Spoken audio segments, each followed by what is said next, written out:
Просто сейчас мало кто понимает, и очень жаль, что ВСУ, которые борются с путинскими орками, на самом деле борются с Китаем. На самом деле это европейская цивилизация воюет с китайской цивилизацией за будущее, за то, чтобы просто выжить.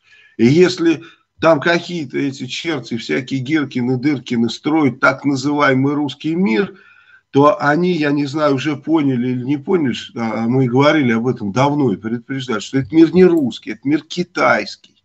И они строят китайский мир. И уничтожение Украины, это было бы уничтожение фактически Европы, уничтожение европейской цивилизации и так далее.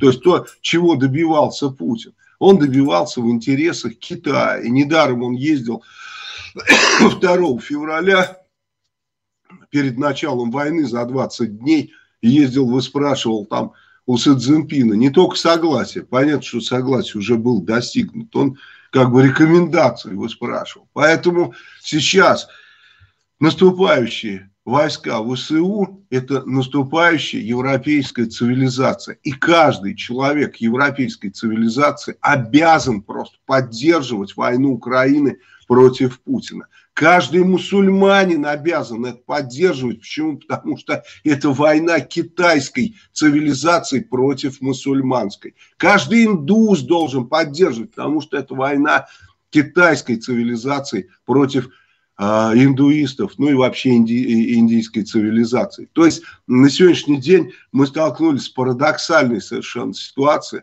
абсолютно парадоксальной, такого в истории не было, да, но это благодаря тому, что китайцы есть китайцы, весьма умные люди, да, они чужими руками простраивают свое будущее и уничтожают будущее тех людей, которые, собственно, принадлежат этой самой европейской цивилизации. Ну, посмотрите, все русские и основная масса народов России – это либо европейская цивилизация, либо часть там мусульманской цивилизации. Да, там есть отдельные буддисты, которых, кстати, Китай уже уничтожил фактически всех у себя. Да, и они тоже, так скажем, это цивилизация, ну, будем называть ее индийской цивилизацией, да, условно.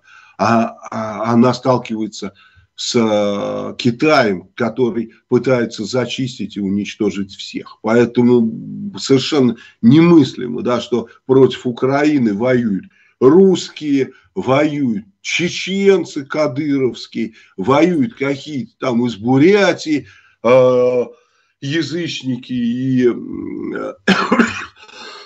буддисты. Просто безумие какое-то. Поэтому я еще раз хочу сказать, чтобы все понимали и всем распространяли эту информацию. Победа ВСУ – это победа Европы, победа европейской цивилизации. Победа Путина – это победа Китая. Во-первых, Путин никогда не победит, он просто уничтожит и разгромит Россию, которая станет Китаем, а потом Китаем станет весь мир. Китаю совсем чуть-чуть не достает для того, чтобы разрастись, как на дрожжах. Ему не достает территории России со всеми ресурсами. И все. Люди ему не нужны. Пленные китайцам точно не нужны.